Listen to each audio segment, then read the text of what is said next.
वो वाले इन्वेस्टर जो कि लाहौर के अंदर इन्वेस्टमेंट करना चाहते हैं लेकिन लाहौर से बिलोंग नहीं करते, बल्कि मुल्तान, बहावलपुर, लोधरा, मेलसी, करोड़ पक्का, बूरेवाला, बिहाड़ी, हरूनाबाद, फोटाबाज या चिश्तियाँ, मरोट, डेरा गाजी खान और उसके अलावा रहीम यार ख़ान, मतलब इन तमाम बेल्ट से ताल्लुक़ रखते हैं, लेकिन कहीं ना कहीं उनका लाहौर आना जाना लगा रहता है या उनके बच्चे लाहौर में पढ़ते हैं, तो वो इन्वेस्टमेंट्स करना चाह रहे होते हैं। तो उनको कौन सा एरिया प्रेफर करना चाहिए इन्वेस्टमेंट के लिए?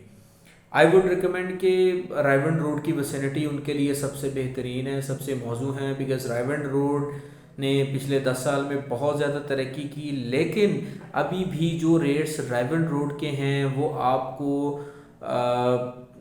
बहुत, यानी कि उसके गुलबर्ग के कंपैरिजन में या डीएचए के कंपैरिजन में वो बहुत लो हैं। तो टेक्निकली जो सबसे ज़्यादा बेस्ट बूम इन्वेस्टमेंट का है वो रायवंड रोड की सराउंडिंग है, और रायवंड रोड की सराउंडिंग में सबसे जो टॉप की सोसाइटीज़ हैं उनमें लेक सिटी आ जाता है, बहरिया टाउन आ जाता है, और उसके बाद दीगर सोसाइटीज़ आ जाती हैं। लेकिन अगर हम लेक सिटी की बात करें तो लेक सिटी में कोई as such high rise buildings अभी बन नहीं रही हैं।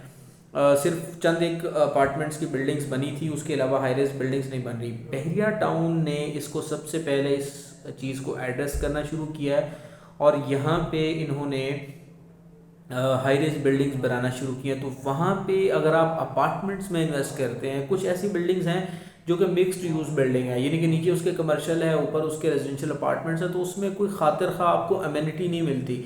यानी कि उसमें ना तो आपको लाइक स्विमिंग पूल मिलेगा, ना आपको जिम मिलेगा, मतलब मिलेगा भी तो वो उसकी कॉस्ट थोड़ी सी एक्सपेंसिव हो जाएगी। लेकिन इसके अगेंस्ट अगर आप प्योरली रेजिडेंशियल बिल्डिंग में जाते हैं, जैसे से गुलबर्ग के अंदर कैसरीना डिलीवर्ड है, ओपस रेजिडेंस डिलीवर्ड है, ज़मीन औरम डिलीवर होने जा रहा है, फिर ऑलमोस्ट डिलीवरी के करीब है, इंडिगो की बिल्डिंग डिलीवरी के करीब है। सो इस तरह की जो बिल्डिंग्स हैं, या ओइस्टर कोर्टयार्ड की हम एग्जांपल ले लेते हैं, या फिर मतलब और बेतहाशा प्रोजेक्ट्स हैं जो कि गुलबर्ग के अंदर हैं।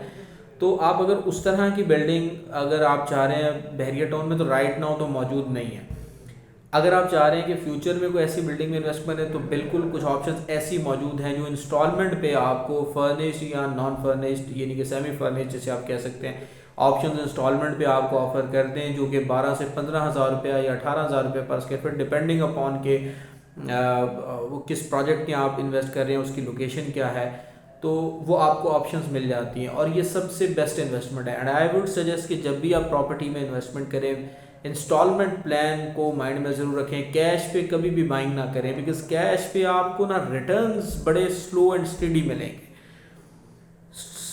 कैश के ऊपर जो रिटर्न्स आपको मिलेंगे ना, वो बहुत माइनर हो गया एज़ कम्पेयर टू जो आप इंस्टॉलमेंट पे आप रिटर्न ले जाएंगे। यानी कि आप देखें ना, एक सिंपल सी बात है कि अगर आप कोई बिज़नेस कोई भी कर रहे हैं, आई वुड से कि कोई एक सिंपल सा बिज़नेस है, उसमें से आप 50 लाख इन्वेस्ट करते हैं और एक साल में आप 25 से 30 लाख रुपया कमा लेते हैं, लेकिन आप साथ में रियल एस्टेट भी ख़रीदना चाह रहे हैं, तो रियल एस्टेट में आपने लेट से वही 25-30 लाख में से आपने 15 लाख रुपया डाउन पेमेंट दे दिया। अगले साल फिर वही आपने 50 लाख में से 30 लाख कमाया और फिर 15 लाख रुपया मज़ीद इंस्टॉलमेंट की मद में दे दिया।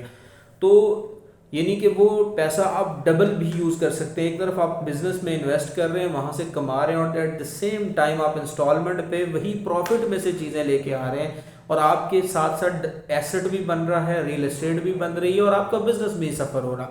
कैश पे सबसे बड़ा चैलेंज ये आता है कि कैश पे जब आप कोई भी प्रोडक्ट बाय करते हैं तो उसमें आपको और कुछ नहीं, तो आपको ये सबसे बड़ा चैलेंज आता है कि आपने रिटर्न्स के वाइज, जो रेंटल इनकम के वाइज जो चीज़ देनी होती है, वो आपको बड़ी बड़ी मतलब बड़ा एक छोटा सा मार्जिन मिलता है। यानी आज आपने 50 लाख में एक अपार्टमेंट ले लिया, साल बाद बेचेंगे, मार्केट अगर अप हुई तो 65 में बिक जाएगा, मार्केट डाउन हुई तो वही 55, 56, मैक्सिमम 57 में बिक जाएगा। तो इतना बड़ा डिफरेंस नहीं आता। लेकिन अगर आपने कोई पैसा 50 में रेट लॉक किया है इंस्टॉलमेंट के ऊपर, वो 2 साल के बाद 70 में कंपनी बेच रही होगी, तो आपका 65 में तो हंस के निकल जाएगा। ठीक है, तो ये एक बड़ा क्लियर डिफरेंस है जो कि, और मार्केट अगर अच्छी हुई तो वो आपको 75 लाख भी दे सकती है। तो 8-10 लाख का डिफरेंस ज़रूर हो जाता है। तो I would recommend go for instalment plans always.